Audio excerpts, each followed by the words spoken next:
Mais uma vez a paz do Senhor para os irmãos.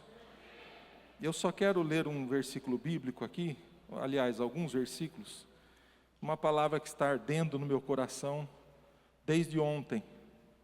E eu disse a Deus, se eu tivesse a oportunidade de falar alguma coisa para a igreja, eu leria esse trecho bíblico e faria um comentário muito rápido. Tem um texto em Atos dos Apóstolos, no capítulo 9, que todos nós conhecemos. É a chamada conversão do apóstolo Paulo.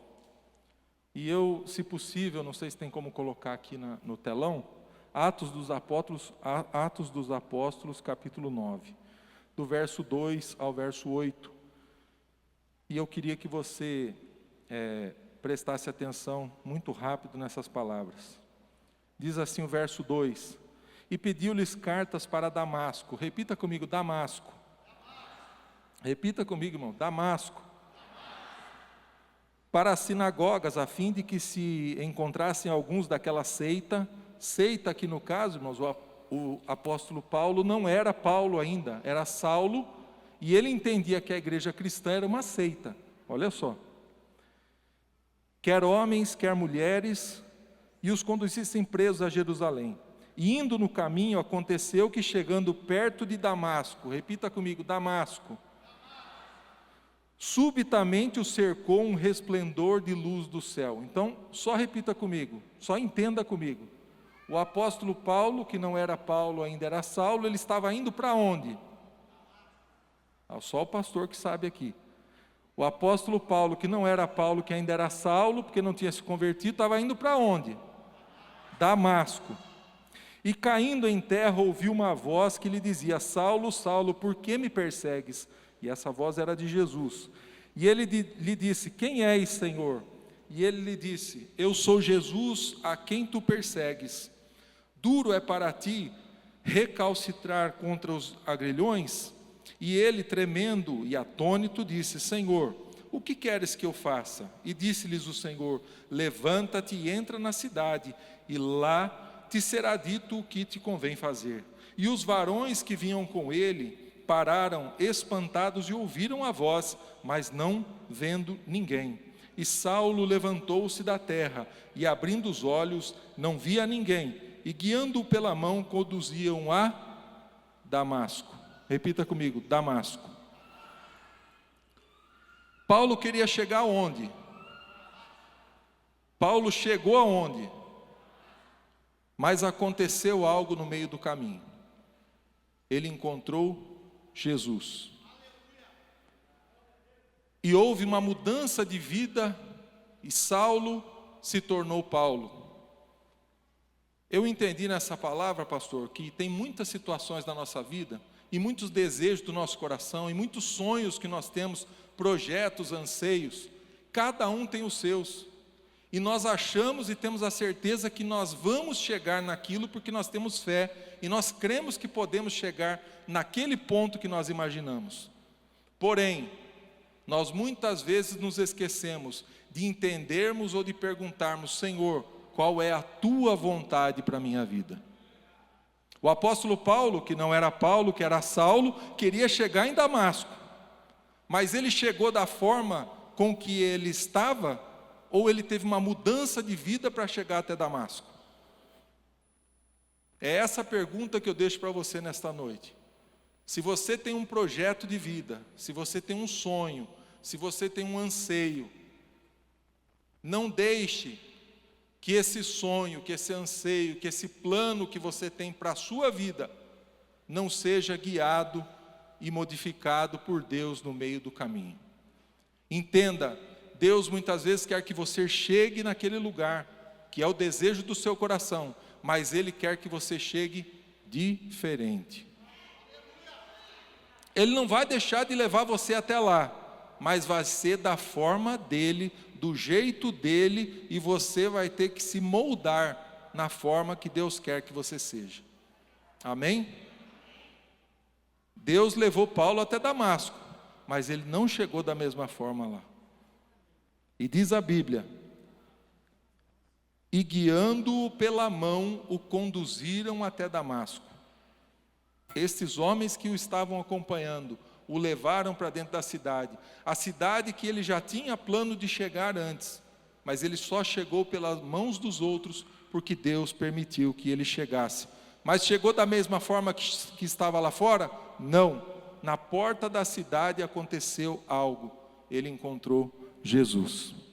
Então hoje, irmãos, entenda, os seus planos, seus sonhos, seus anseios, eles podem ser confirmados por Deus, mas saiba, Deus não vai deixar você chegar de qualquer forma, Deus não vai deixar você chegar da forma que você quer, mas vai ser da forma que Ele quer. Louvado seja Deus. Deus abençoe cada um de vocês. E, pastor, a igreja vai ter que me ver aqui muitas vezes ainda, se o senhor permitir. Claro, você tem a cara da Hades, Alex. Tá bom. Tem ou não tem, igreja? Tem. Eu só queria fazer uma pergunta, pastor. Eu fiquei ali para minha esposa e olhando esse teto da igreja, como é lindo.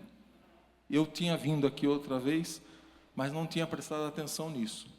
E aí a pergunta que eu faço, como faz para trocar aquela lâmpada? Aí é fácil.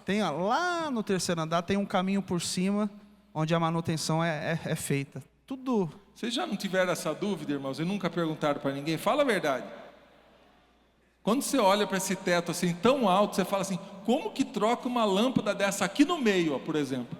Eu ficava pensando se colocava alguma torre aqui, não, aí... ou se subia de alguma forma voando, não sei. Deus abençoe. É por cima. Obrigado. Irmãos, muito obrigado. Se você puder, aplauda o Senhor Jesus nessa noite. Deus abençoe vocês. Fica aqui, Alex. Irmãos, vamos colocar em pé, fazer uma oração. Porque eu tive uma reunião com os obreiros aqui da igreja, e eu compartilho com vocês, que são parte do corpo de Cristo. Há uns meses atrás saiu uma notícia de um dos ministros do Superior Tribunal Eleitoral, querendo ventilar um debate sobre o abuso do poder religioso. Quis levantar isso. O que ele estava querendo dizer? Que o pastor, ele pode falar de qualquer outro tipo de assunto. O pastor pode falar sobre casamento, o pastor pode falar sobre vida financeira, o pastor pode falar sobre questões morais, mas o pastor não pode falar de política. Aí eu fiquei pensando, qual é a intenção de um ministro do Tribunal Superior Eleitoral querer levantar uma discussão nesse aspecto? É um só. Ele não quer que a igreja continue com a sua representatividade na esfera municipal, estadual e federal. Para quê? Porque ele sabe que contra a igreja de Cristo está escrito, as portas do inferno não prevalecerão. Só que Deus, ele usa pessoas estratégicas, em pontos estratégicos. Até porque Deus não vai descer na Câmara Municipal e falar para defender as causas da fé cristã. Não, Deus vai usar pessoas. Deus não vai descer na Assembleia Legislativa para pegar um microfone, não. Ele vai usar pessoas para fazer isso. De igual na esfera federal. Então o Alex, eu tenho acompanhado ele, e ele tem feito um excelente trabalho em defesa da fé. Fora outros trabalhos em prol de toda a sociedade paulista. E eu quero que você ore comigo nesta noite pela vida do servo de Deus, porque não é fácil. Estar onde está esses homens não é fácil. Mas uma coisa é certa, deputado, se foi Deus que te colocou lá, Ele vai te capacitar, Ele vai te ajudar e você vai vencer, e o nome do Senhor vai ser glorificado através da sua vida, no nome de Jesus. Você pode ajoelhar? Estende as mãos para cá.